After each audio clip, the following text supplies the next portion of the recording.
दस्तूर न्यूज में आपका इस्तकबाल है। देखिएगा आज की ये खबर।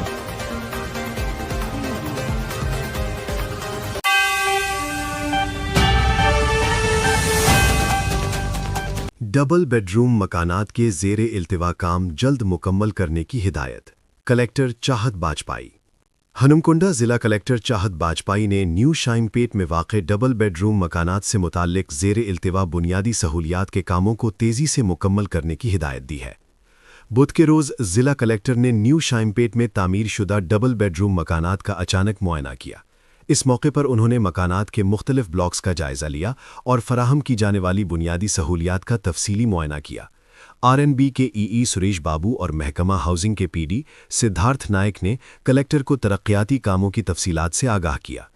कलेक्टर चाहत बाजपाई ने इस मौके पर कहा कि 19 ब्लॉक्स में मौजूद 608 मकानात को मुकम्मल बुनियादी सहूलियात फराहम की जाएं। उन्होंने हिदायत दी कि पीने के पानी, बिजली, निकासियात समेत दीगर सहूलियात के काम फौरी तौर पर शुरू करके जल्द अज जल्द मुकम्मल किए जाएं। उन्होंने मजीद कहा कि मकानात से मुताल्लिक़ दीगर तमाम ज़ेरे इल्तिवा तरक्याती काम भी 10 दिनों के अंदर मुकम्मल किए जाएं।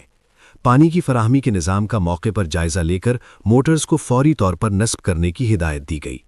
कलेक्टर ने मरकज़ी सड़क से डबल बेडरूम मकानात तक जाने वाली सड़क की तामीर को तेज़ करने पर जोर दिया। इसके अलावा बिजली की फराहमी और फीडर चैनल के कामों को भी जल्द मुकम्मल करने की हिदायत दी। इस मौके पर Hanumakonda RDO Rathod Ramesh, greater Warangal municipal corporation के सीएमएचओ डॉक्टर राजा रेड्डी और दीगर म्यूनिसिपल ओहदेदारान मौजूद थे। मज़ीद खबरों के लिए देखते रहिए दस्तूरन्यूज़.com।